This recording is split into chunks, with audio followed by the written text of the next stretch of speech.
계속해서 신약성경 사도행전 16장 10절부터 15절을 우리가 보겠습니다.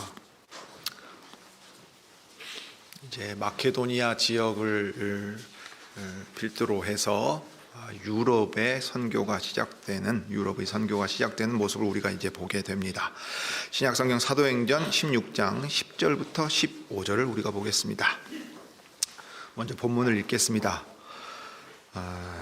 바울이 이 환상을 본 후에 우리가 곧 마케도니아로 떠나기를 힘쓰니 이는 하나님이 저 사람들에게 복음을 전하라고 우리를 부르신 줄로 인정함이러라.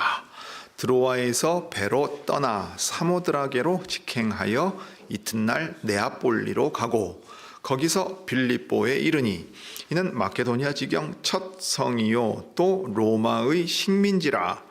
이 성에서 수일을 유하다가 안식일에 우리가 기도처가 있는가 하여 문 밖 강가에 나가 거기 앉아서 모인 여자들에게 말하더니 두아디라 성의 자주 장사로서 하나님을 공경하는 루디아라 하는 한 여자가 들었는데 주께서 그 마음을 열어 바울의 말을 청종하게 하신지라.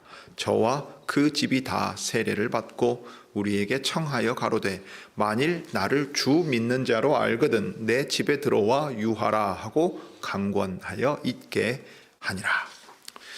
자, 사랑하는 교회 여러분, 우리가 이제 사도행전 16장 10절에 기록된 대로 바울이 환상을 본 이후에 그 일행이 이제 그 환상을 통하여 자신들을 그 마케도니아로 부르고 계신다.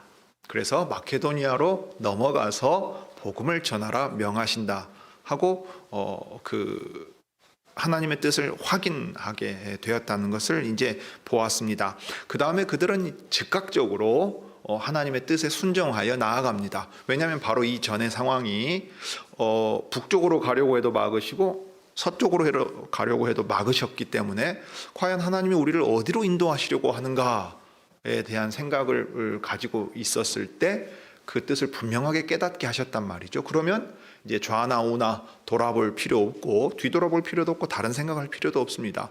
명확하게 알려주신 그대로 순종해서 이제 나가면 된다 하는 것을 이제 10절에서 보게 됩니다. 자, 그래서 10절부터 이제 11절부터겠죠. 그 내용을 생각하면 11절부터 13절을 가지고서 이 마케도니아 지역에 처음으로 들어가서 그 거점을 삼은 이 빌립보를 생각하려고 합니다. 그리고 이 마케도니아 지역이라고 하면 이 마케도니아의 왕이었던 그 외는 그 애꾸는 필리포스가 유명합니다. 그 아들이 더 유명하긴 합니다만은 알렉산더 대왕, 알렉산드로스가 이제 그 아들이지 않습니까? 그래서 그 아버지 이 필리포스의 이름을 따서 이 빌립보가 도시의 이름을 가지고 있는 것인데, 마케도니아 이제 우리가 잘 아는 이제 그리스 지역에 해당하는 그 지명들이 이제 나오게 됩니다. 그리고 바다로는 에게해가 거기에 있지요. 그러니까 유럽 선교가 열리는 겁니다. 바울은 오히려 아시아도 말하자면은 에베소 같은 중요한 도시를 기점으로 선교를 더 펼치려고 했어요. 만약 그게 펼쳐졌다면 우리가 이 요한계시록에 보면 나오는 그 소아시아의 7 교회들이 바울이 오히려 편지를 썼을지도 모르는 상황이 되겠죠. 그런데 바울의 일행에게는 오히려 다른 지역으로 이제 이끌어 가시면서 오늘날 우리가 아는 그 에우로파의 그 땅, 유럽이 복음을 받게 되는 장면이 나오고 그 첫 이제 걸음들이 나오게 되는 게 이제 10절부터 13절의 내용입니다. 그 다음에 이제 13절부터 15절의 내용을 생각해 볼 수 있는데, 특별히 이제 이 16장 11절부터 40절까지가 이 빌립보에서의 선교 내용이 나옵니다. 그 가운데에서 제일 앞에 있는 하나의 사건인데요.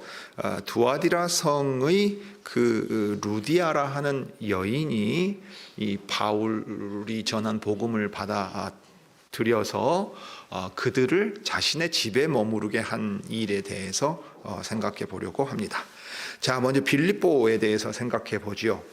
방금 이제 말씀드린 것처럼 이 빌립보라고 하는 것은 뭐 해안가에 있는 도시는 아니었습니다. 그래서 10절 이 일행이 마케도니아에 가서 저 사람들에게 복음을 전하라고 우리를 부르신 것으로 인정하고서는 즉시 이제 실행에 옮깁니다. 그게 바로 11절부터 12절 이 상반절의 내용입니다. 드로아에서 배로 떠나, 지금 드로아에 머물러 있었죠. 무시아 지역에 드로아에 있었습니다. 혹 제가 인쇄해서 나눠드린 지도를 다시 가지고 계신 분들은 저 윗부분을 한번 보시면 좋고, 여러분들 가지고 계시는 성경책에도 대체로 바울의 제2차 전도 여행, 선교 여행 그 지도 같은 게 실려 있을 줄 압니다. 보시면 이 드로아는 항구입니다. 트로아스, 알렉산드리아의 트로아스라고 불리는 그곳입니다. 트로이 전쟁이 일어났던 곳과 좀 밑에 있는 그 지역인데, 자 여기서 마케도니아 지역, 그리고 밑에 왼쪽에 보시면 지도에 아가야 지역이라고 표시된 데가 있어요. 거기 보시면 대표적인 도시가 아테네, 고린도 이렇게 나와 있지 않습니까? 그러니까 마케도니아와 그리스 지역입니다. 그런데 이 드로아가 항구고, 이 마케도니아 땅으로 넘어가려면 드로아에서 배를 타고 맞은편으로 이제 가야 되는 겁니다. 그 맞은편으로 가게 될 때 항로가 어디로 가게 되냐면 사모드라게라고 하는 섬으로 딱 가는 거예요. 거기 갔다가 한 번 더 건너는 게 어디냐면 이제 네아폴리스입니다. 네아폴리스라고 되어 있는 데인데, 그러니까 빌립보에 가려면 반드시 거기로 가야 되는 거예요. 그러니까 네아폴리스로 이동한 이유는 뭐냐? 곧 빌립보로 가려는 겁니다. 자, 그런데 이 일이 아주 순식간에 착착착 진행이 되는 것을 우리가 이 11절에서 벌써 보게 됩니다. 드로아에서 배로 떠나 사모드라게로 직행하여 이튿날 네아폴리로 갔다 그랬어요. 그러면 지체되거나 하는 것 없이 순탄하게 배를 타고 그냥 바로바로 갈 수 있는 상황이 되었다는 겁니다. 그러니까 바로 이전에 바울의 선교단 일행이 경험했던 것과 정반대지요. 왜냐하면 성령께서, 예수의 영께서 막고 복음 전하지 못하게 하셨단 말이에요. 그런데 이제 쫙 열리고 대단히 순탄하게 뱃길도 그냥 무난하게 갈 수 있었어요. 만약 이 뱃길에서 어려움을 겪으면 며칠 더 걸리게 됩니다. 그런데 바로 이튿날 네아폴리로 건너갈 수 있게 되었다 하는 것을 통해서 그냥 경로만 적은 게 아니고, 지금 누가가 무엇을 말하냐면 예수의 신이신 성신께서 하나님의 뜻이 여기에 있음을 확인시켜 주시고, 그 길에서 완전히 순탄하게 진짜 그 순풍의 돛담배처럼 배가 쭉 지나가서 여행길이 열리게 된 것을 지금 보여주는 겁니다. 그렇게 해서 그들 자신도 하나님께서 우리를 가라 명하신 것이 확실하다 깨닫게 되고, 그 일에 있어서 모든 어려움이 되는 일들을 없애주신 것을 볼 수 있습니다. 자, 그러면 이제 중요한 건 이겁니다. 이 마케도니아 사람이 건너오라 그랬어요. 그러면 마케도니아 땅이 크단 말입니다. 마케도니아 지역을 주전 2세기 정도에 보면 행정구역으로 한 크게 4부분으로 분할을 해서 이제 그 통치를 했는데, 마케도니아 지역, 아가야 지역 이렇게 해가지고 빌립보 이런 식으로 해가지고 막 나눈단 말이에요. 그러면 마케도니아 땅이라 그러면 큰 거예요. 여러분 예를 들어서 일본에 간다 그러면은 일본이라고 그러면은 그냥 일본 전체가 그냥 한 번에 어떻게 다 사역의 대상이 될 수 있는 상황은 절대 안 되잖아요. 바울 당대를 생각하면 더더욱 그렇지 않습니까? 그러면 마케도니아로 간다 그럴 때는 그냥 날마다 눈 감고 있다가 기도하면 가라는 대로 간다 이렇게 생각하는 게 아니라, 마케도니아 땅에 갈 때 선교가 어떻게 펼쳐져야 되는가 하는 생각과 계획들을 가지고 있단 말이에요. 그러면 특별히 이 드로아에 머물러 있을 때 건너가면 특별히 빌립보 지역이 이 마케도니아 땅에서 접근할 수 있는 가장 첫 번째 중요한 지역이 되는 겁니다. 그러니까 즉흥적으로 아무 데나 가는 게 아니라, 가까우니까 저기 간다가 아니라, 이 지리적으로 가깝고 그 다음에 이 빌립보라고 하는 곳이 거점을 삼을 만큼 대단히 중요한 도시이기 때문에 그곳을 목적지로 해서 간다, 그렇게 이제 생각하고 이동을 했다는 거예요. 아까 말씀드린 대로 마케도니아 지역을 크게 주전 한 2세기 한 중반 168년경에 되면은 역사적인 기록에 따르면 4개로 크게 영역을 구분해서 이제 통치를 합니다.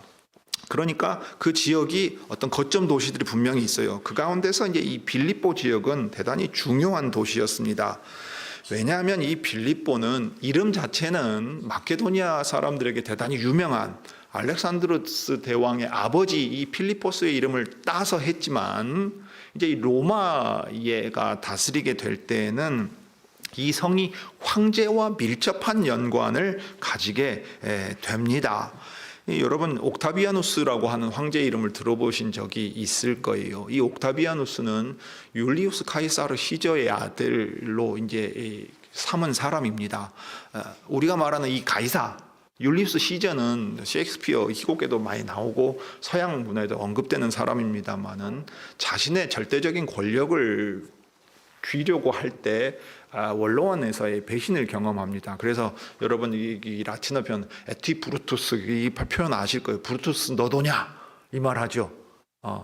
그렇게 해가지고 이제 이 율리우스 카이사르를 제거합니다. 이 카이사르가 가이사랴 원정기를 쓴 사람이에요.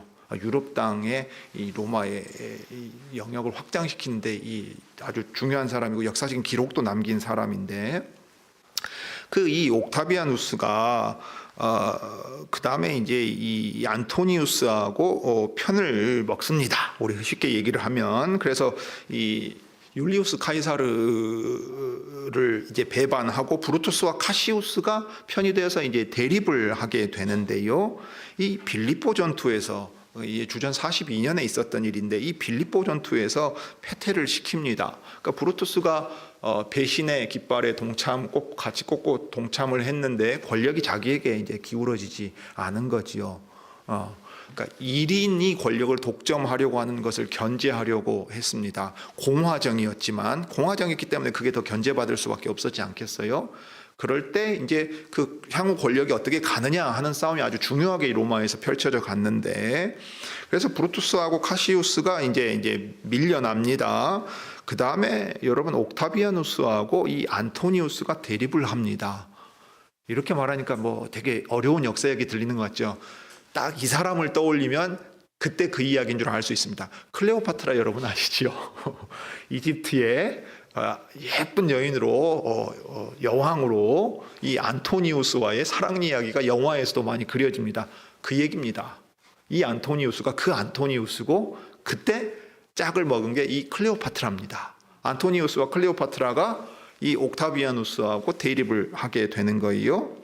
그러면 이 악티움 전투에서, 악티움 해전이라고도 부르는 이 주전 31년의 전투에서 안토니우스와 클레오파트라의 연합군이 이제 집니다.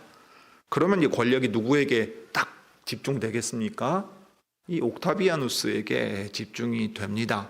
그래서 이 공화정에서 원수정 또는 제정, 황제로 넘어가요. 그래서 이 옥타비아누스가 초대 황제가 되는 겁니다, 여러분. 그래서 나중에 존엄한 자라는 아우구스투스라는 칭호를 받아요.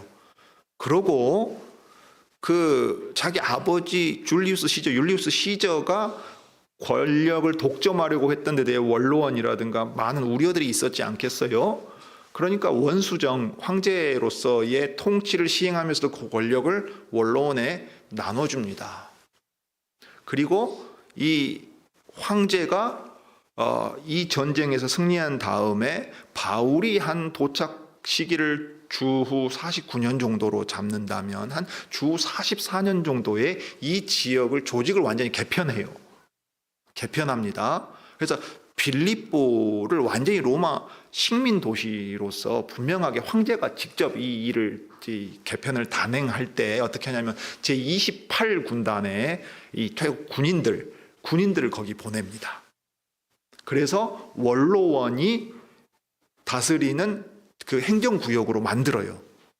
그러니까 어떻게 되냐면 마케도니아 지역인데 황제가 직접 관여해서 이 행정구역을 개편하고 그 관할권을 원로원에게 두어서 그 다음에 이 군인들이 그곳에 정착하게 만드는 겁니다.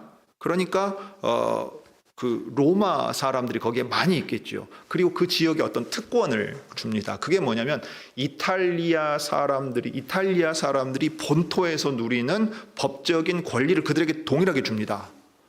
그래서 빌립보서에 보면 시민권이라는 얘기 나오지요.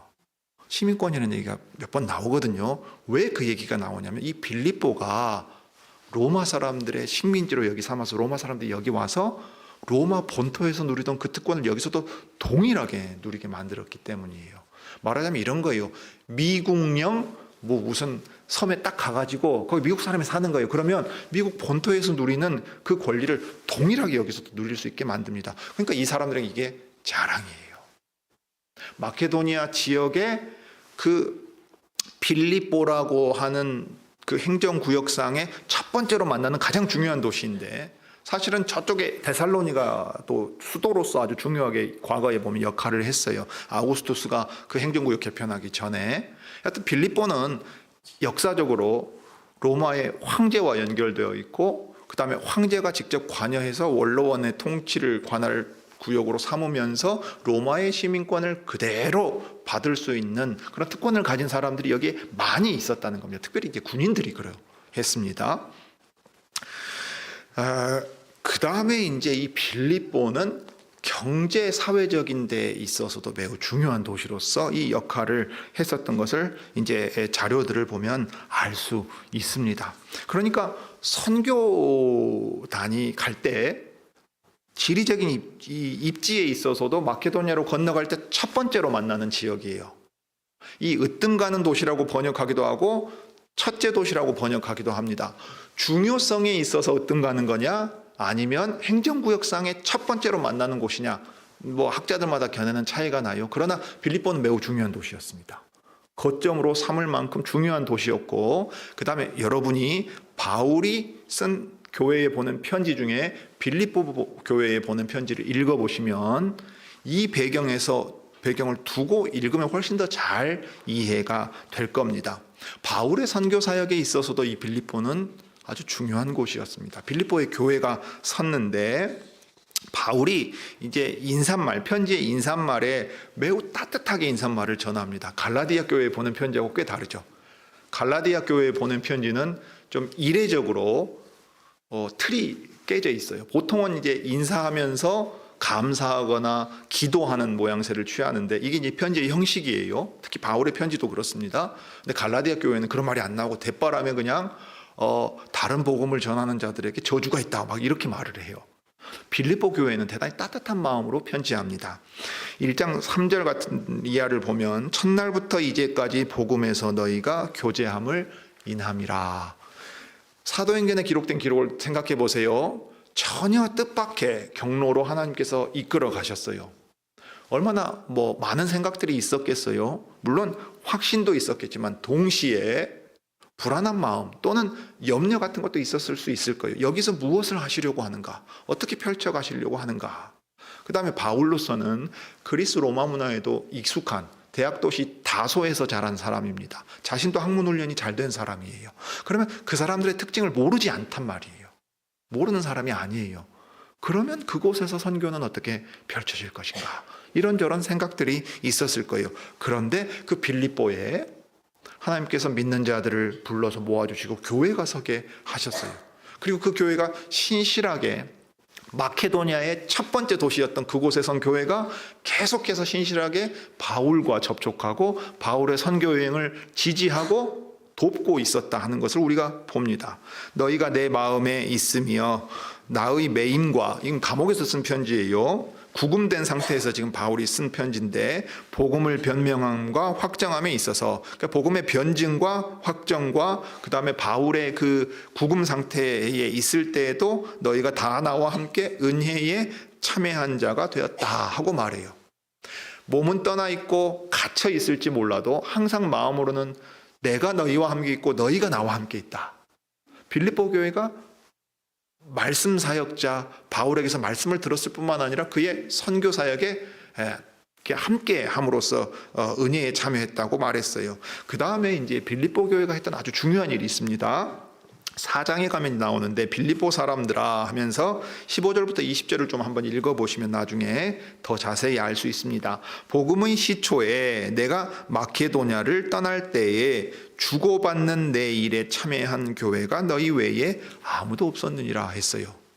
이게 지금 무슨 얘기냐면 말씀 사역자의 사역과 그 다음에 다른 교회를 돕는 일에 있어서 재정적인 후원과 지원을 끊임없이 계속했다는 얘기입니다. 그 점에 있어서 빌립보 교회가 여력이 있었고 무엇보다 믿음이 있었고 신실하게 그 일에 동참했어요.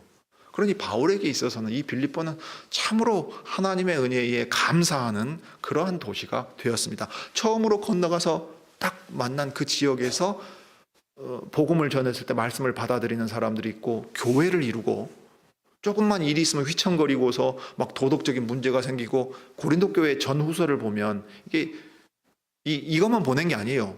이 편지가 남아있지 않지만 다른 편지들을 더 보냈단 말이에요. 예를 들면 고린도에 세워진 교회하고 빌립보에 세워진 교회는 그 점에서 달랐어요. 물론 빌립보 교회 안에도 문제들이 있었습니다. 그 다음에 자신들이 로마의 시민으로서의 특권을 누린다는 것을 신자로서 자랑하기보다 자신들이 재정적으로 가지고 있는 여유로움을 복음 사역에 힘써 보태고 지지함으로써 그 일에 동참하여 하나님의 은혜에 참여하게 되는 이 일을 봅니다. 그들은 메인 바울을 부끄러워하지 않고 복음 안에서 신실하게 바울과 교제하고 있다는 사실을 바울이 자랑하고 감사하고 있어요. 마케도니아 지역에 있어서 이 빌립보가 대단히 중요한 거점 역할을 했다 이 말입니다. 이 실제로 보면은 바울에게 있어서 중요한 경로가 빌립보와 그 다음에 이제 베레와 데살로니가가 이렇게 되는 거예요. 그럴 때 이 빌립보가 처음일 뿐만 아니라 나중에 바울의 사역에 있어서도 얼마나 든든한 지지자로서 함께 있는가 하는 것을 우리가 확인해 볼 수 있습니다. 그러니 하나님의 인도하심이 참 오묘하지요. 저 북쪽으로 가는 것도 막으시고 서쪽으로 가는 것도 막으시고 바울의 건강 사정도 여의치 않은 것처럼 보이는 그때에 주님은 계획을 가지고 계시고서 이제 너희는 그쪽으로 가거라. 저 마케도니아 땅 너희가 지금 당장 가야 되겠다 생각하지 못했던 바로 그곳의 문을 열어서 너희가 계획하거나 깨닫지 못한 일을 내가 행할 것이라 하고 지금 보여주는 겁니다. 실제로 바울의 선교 사역에 있어서 열매를 맺지요. 여러분, 이 빌립보는 황제와 연결된 도시고 누구나 이 도시의 특권을 떠올린다 그랬습니다. 그렇지만 지금 한번 보십시오. 배 타고 들어간 선교단이 무슨 위풍당당하게 무슨 여행사에서 깃발 꽂듯이 쪼는 취재진들이 공항에 나와 있듯이 환영을 받으면서 그곳에 들어갔겠습니까? 저 사람들이 누군지 아무도 모르죠. 저 어디서 멀리서 온 유대인들 몇 사람이 와가지고 들어오나 보다, 그렇게 신경도 쓰지 않았을 거예요. 황제의 도시에 로마 시민의 특권으로 유명한 그 지역에 하나님께서는 전혀 다른 것으로 주시려고 하는 겁니다. 그들이 자랑하고 있는 제국의 특권이 아니라 하나님 나라의 복음이 그들에게 들어가서 내가 이 사람들을 통해, 너희가 인정할 만한 아무것도 없는 이 사람들을 통해서 너희가 알지 못하는 그 영광스러운 은혜를 누리게 하겠다 하고 지금 이 사람들을 보내십니다. 하나님께서 문을 여시면 그 진행되는 일도 순적하게 바로바로 진행이 되는 것을 우리가 여기서 또 확인하게 되지요. 자, 이 일에 이어서 이제 바울의 선교단은 선교를 진행해 갈 때 매우 신중하게 진행해 가는 것을 보게 됩니다. 이제 그중 하나가 이 12절에 나와 있는 모습입니다. 여기 빌립보에 이르니 이는 마케도니아 지경 첫 성이라. 첫 성은 이제 순서로 쳐서도 첫 성이고 중요도에 있어서도 으뜸간다고도 볼 수 있는 아주 중요한 도시였습니다. 그리고 누가가 이 빌립보를 아주 길게 설명을 하고 있어요. 여행 경로뿐만 아니라 빌립보라는 도시를 설명했어요. 로마의 식민지라 하면은 아까 말씀드린 그런 특징을 지니는 겁니다. 로마가 황제가 직접 28군단과 다른 군인들을 여기다 딱 집어넣어가지고 원로원의 관할 아래 둠으로써 이 로마 시민의 특권을 본토에서 똑같이 누리게 만들어준 아주 특별한 지역이었다 하는 것을 지금 보여주고 있는 겁니다. 그러면 이제 이 성에서 가자마자 우리식으로 하면은 소위 노방전도 한다, 집집마다 문 두드려 가면서 방문전도 한다, 이렇게 하지 않지요. 수일을 머물렀다 그랬습니다. 물론 우리식으로 치면 여독을 풀기 위해 있었다 생각할지 모르지만 사실 이 수일을 머물렀다 하는 얘기는 그 지역의 특성을 따라 하나님께서 복음을 전하라고 보내셨으니 우리가 어떻게 복음을 전할 것인가 전략회의도 하고 계획도 짜는 시간으로 봐야 하겠죠. 바울의 이 일행은 이 선교를 즉흥적으로 진행하지 않습니다. 하나님의 뜻을 묻고 우리가 그 뜻에 기초해서 어떻게 계획을 세워서 또 이 일을 잘 진행해 나갈 것인가 하는 것을 항상 살핍니다. 그리고 첫 번째 접근하는 방식은 어떻게 하던가요? 유대인들이 곳곳에 흩어져 있으니까 유대인들이 모이는 회당을 먼저 찾아갑니다. 옛 언약 아래에서 모세의 법을 들어서 알고 있는 사람들이기 때문에 주 예수의 복음을 그들이 먼저 듣고 받아들일 수 있는 여건이 됩니다. 그와 동시에 유대인이든 이방인이든 이방인 중에서 하나님을 경외하거나 또는 할례받지는 않았지만 이 믿음을 가지고 회당 예배에 참석하는 이방인들도 있다면 그 사람들도 듣게 하는 거예요.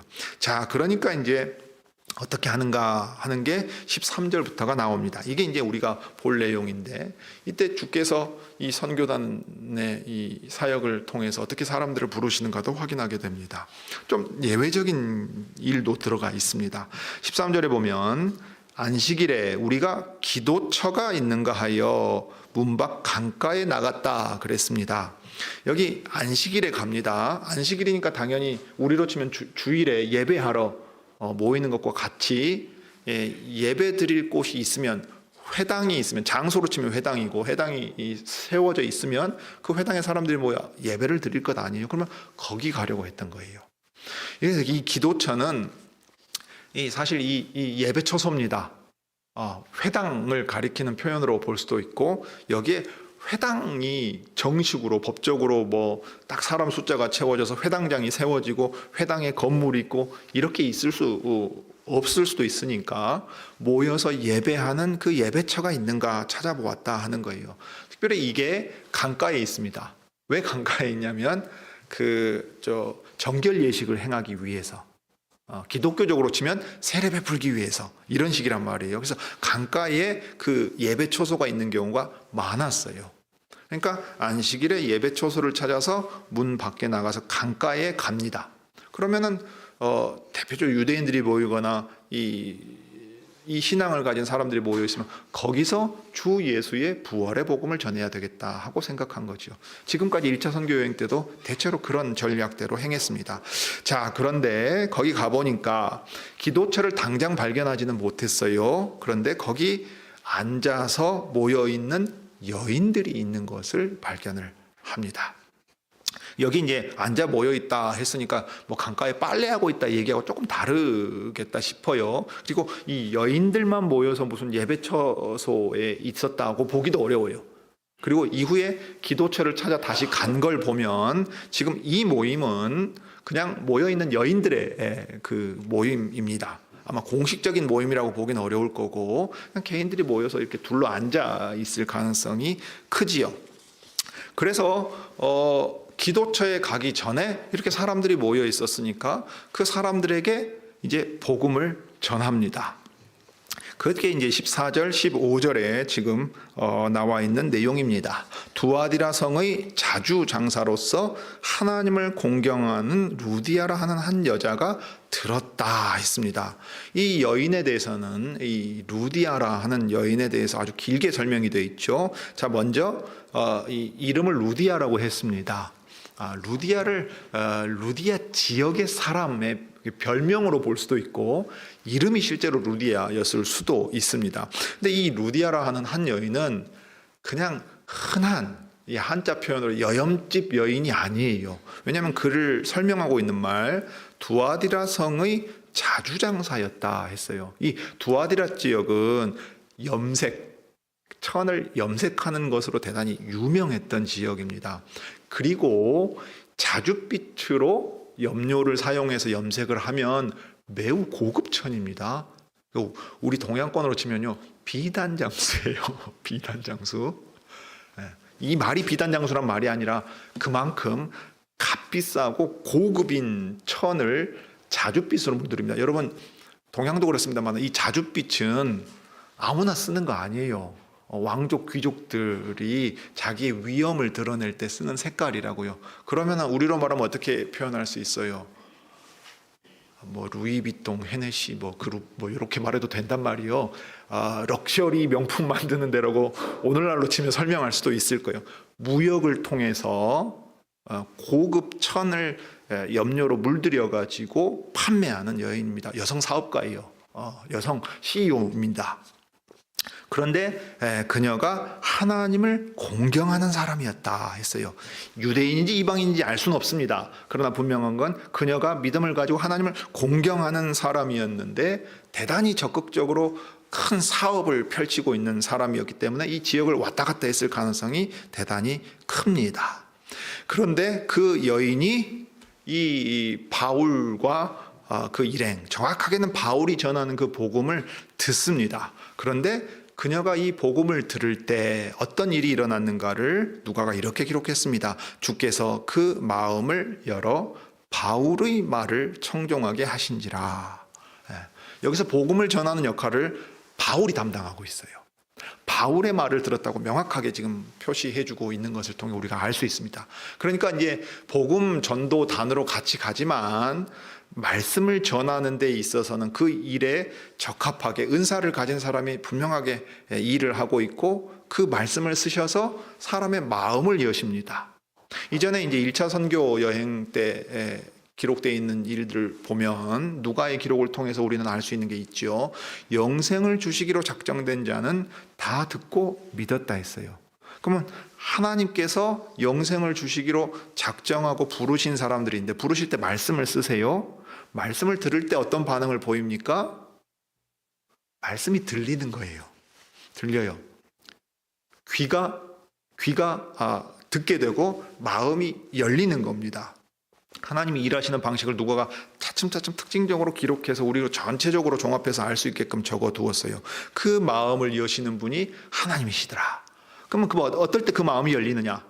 사람이 복음을 전할 때 그 복음에 집중하고 깨달아서 들을 수 있게 하세요. 그러니까 이제 바울이 표현한 대로 믿음은 들음에서 나는 겁니다.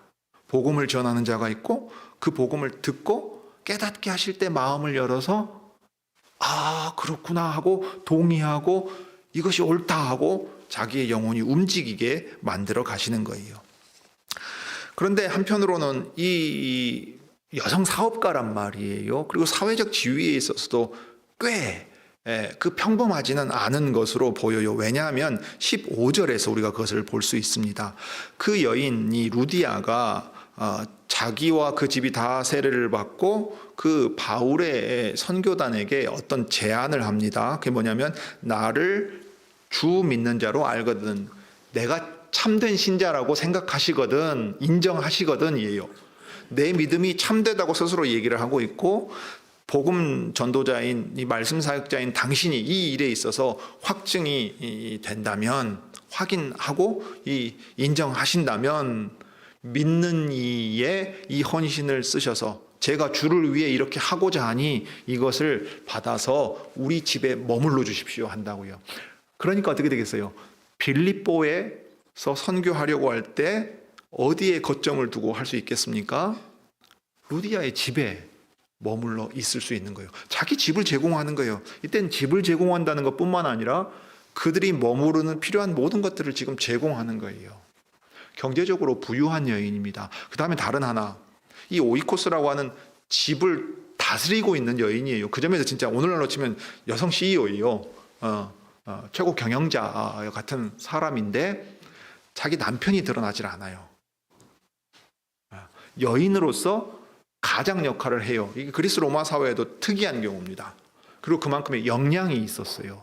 그리고 이 일에 있어서 이 말씀이 참되고 복된 말씀인데 이 말씀을 받은 자로서 하나님의 말씀이 더 퍼져갈 수 있도록 마땅히 내가 주님의 일에 내가 가진 것으로 써야 되지 않겠는가 하는 생각을 가지게 되었다는 얘기입니다. 그러니 집을 제공하고 필요한 경비들을 제공하면서 이 일에 전적으로 지원하는 거예요. 자, 아까 바울의 선교 사역에서 빌립보의 특징을 잠깐 말씀드렸지요. 빌립보서에 나타나는 모습들, 바로 이러한 믿음과 헌신을 쓰셔서 주님이 이 바울의 사역과 빌립보 교회가 서갈 수 있도록 쓰신 것을 우리가 보게 됩니다. 게다가 이 15절에 보면 저와 그 집이 다 세례를 받았다 그랬어요. 이 그리스 로마 시대의 이 집은, 가족은 부부와 자녀뿐만 아니라 계약을 맺어서 일하는 종과 노예까지 다 포함하는 겁니다. 그러니까 한 그 가장이라고 말하는 그런 이제 얘기인데, 작은 규모의 통치자입니다. 거기서 자기가 관할하고 다스려요. 그러면 우리나라에 복음이 들어올 때도 그런 일이 있었다고 들었는데, 자, 오늘부터는 나와 내 집은 이 예수를 믿기로 한다. 그래서 신앙적인 결단을 하고 싹 돌아서는 일들이 우리나라에도 있었어요. 이 시대에도 지금 그 얘기를 하는 겁니다. 이 복음을 나만 듣는 게 아니라 이것이 참된 것이기 때문에 나와 내 가족들과 내 집에 일하는 종들도 다 마땅히 듣고 믿는 것이 합당하다 하고 복음을 전하게 하고, 그들이 함께 이 믿음을 가지게 함으로써 어떻게 하느냐, 그러면 우리가 주님 앞에 회개의 세례를 받아야 되겠다, 죄사함을 얻게 하는 회개의 세례를 받아야 되겠다 하고 다 세례를 받는 겁니다. 집이 믿는 사람들이 되고 거기에 교회가 설 수 있게 되고, 그 다음에 물적인 기반도 자기의 헌신을 통해서 제공함으로써 주님의 교회가 서게 되고, 그 다음에 주님의 복음 사역이 진행될 수 있게끔 이 해 나가는 것을 우리가 지금 보게 됩니다. 특별히 여기 마음을 여셨다 하는 부분하고 강권하였다 하는 것에 주목할 필요가 있습니다. 자주 사용되지는 않아요. 신약성경에 보면 이 두 가지가 다 같이.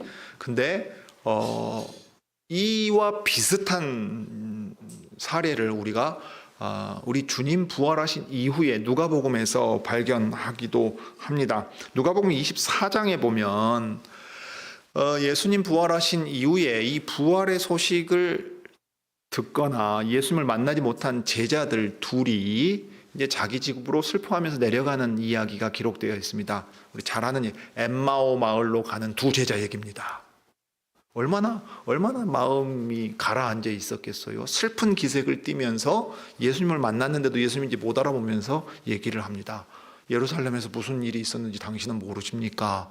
우리가 주님으로 알고 따르던 그 예수님이 십자가에 달려 돌아가셨습니다 하고 말했단 말이에요. 그때 예수님이 모세와 선지자의 글을, 시편에 있는 글들을 다 풀어서 말씀해 주시면서 그들에게 그리스도가 이 모든 고난을 받고 부활해야 될 것을 가르쳐 주셨어요. 모든 성경에 쓴 바 자기에 관한 것을 자세히 설명하십니다. 그러니까 이 두 사람이 어떻게 합니까? 말씀을 듣고 그 다음에 이 말씀에 대해서 저희에게 더 들려주십시오. 저희와 함께 머물러 주십시오. 저희와 함께 있어 주십시오 하고 강권해서 머무르게 했다는 말이 거기 나와요. 그러니까 여기 강권하여 자기와 함께 머무르도록 해서 환대하는 얘기는 말씀을 받는 자의 자세입니다. 말씀을 받는 이들이 하나님의 말씀과 말씀을 통해 은혜를 받았다면 마땅히 하나님께서 말씀으로 우리와 함께 계시면서 이 말씀을 전한 이들을 통해 계속 일하실 수 있게 우리가 해야 되겠다 하는 마음이 생겨난다 이 말이에요. 이게 데살로니가 교회도 그러했습니다. 데살로니가를 읽어보면 발라디아 교회도 그랬습니다. 너희가 나를 하나님의 사자로 받아 영접했다고 했어요. 데살로니가 교회도 우리가 너희에게 전한 말을 하나님의 말씀으로 받았다고 그랬어요.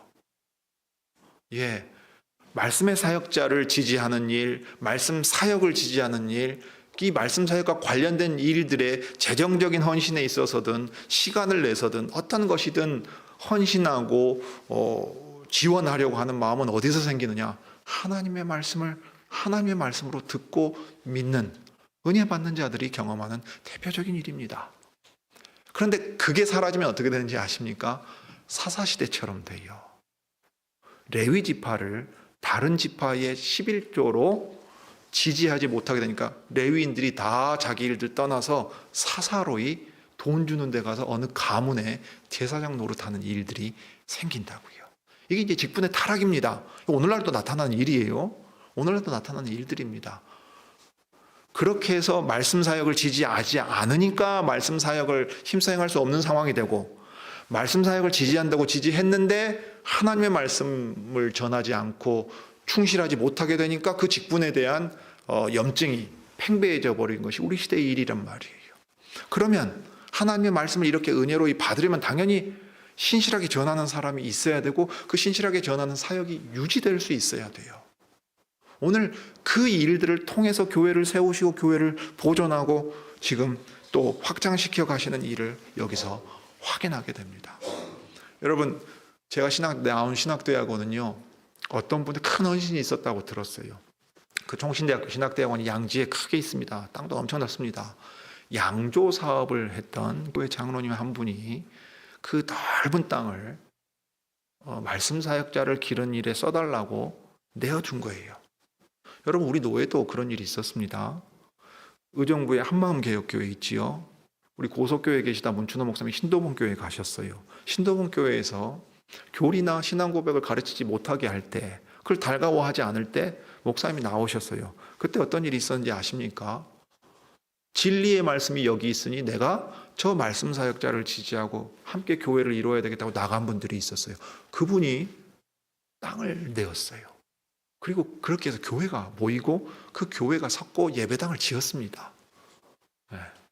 그러니까 우리가 말씀을 듣고 하나님 앞에 하나님의 은혜에 마땅히 이렇게 우리의 가진 것으로 주님 써주시기를 바란다 하고 드릴 때 주님이 주님의 교회를 위해 써나가세요. 바울의 선교 사역이 그랬어요. 빌립보는 부자 도시니까 거기서 부자 만나면 예배당도 짓고 사역할 수 있다. 그 마음으로 한 건 아니지요.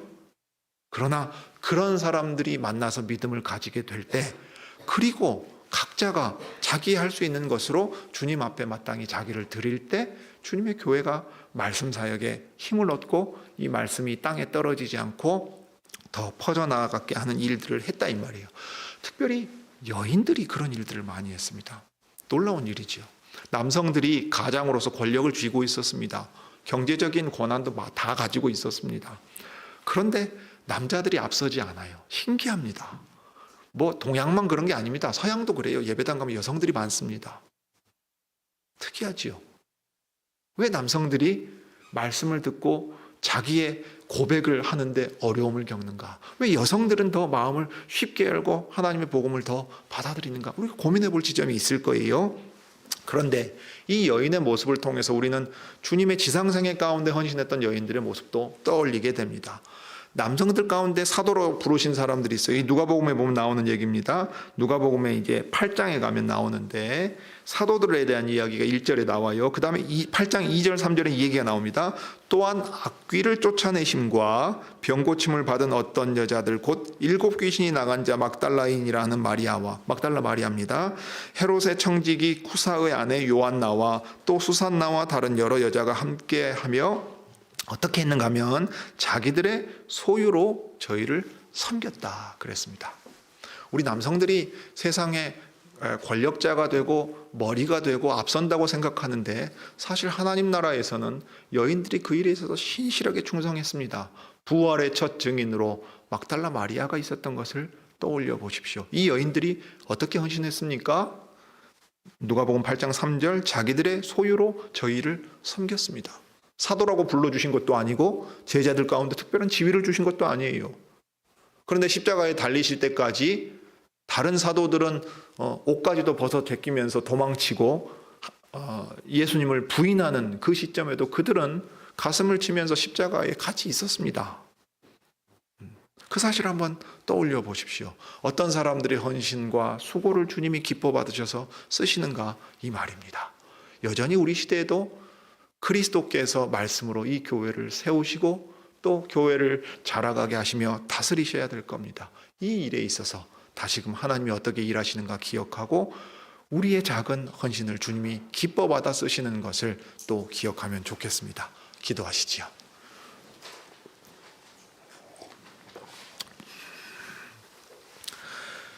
크신 하나님, 우리 아버지, 하나님께서 서구 사회 저 유럽 땅에 복음이 들어가게 하시고 역사를 바꾸시는 일에 있어서 바울과 그 선교단의 수고를 쓰십니다. 그와 함께 한 여인의 큰 수고와 헌신, 수많은 사람들의 기도와 이름 없는 사람들의 헌신을 주님 기뻐 받으셔서 주님의 교회를 이루게 하시고 하나님의 말씀이 자라가며 결실하게 하는 것을 저희가 사도행전의 기록을 통해서 봅니다. 과연 그 일이 이 남부개혁교회가 서는 데 있어서도 동일하였고 앞으로 주님의 교회들이 서가는 데 있어서도 동일할 것입니다. 그러므로 주님의 말씀을 신실하게 증거하는 교회가 되게 하시고 그 말씀을 듣는 이들, 주님이 영생을 주시기로 작정하시고 그 마음을 열어서 말씀을 듣고 믿을 수 있게 하시는 이들이 교회 안에 더 있게 하시고 늘어나게 해주시기를 구합니다. 그때에 우리의 가진 것으로 주께 드리며 이것이 주님의 것임을 고백할 때 주님 기뻐 받아 써주시고 주님의 교회가 그리스도 다시 오실 때까지 신실하게 주님의 다스림과 주님 나라의 복음을 증거하게 해 주옵소서. 주 예수님의 이름으로 기도드립니다.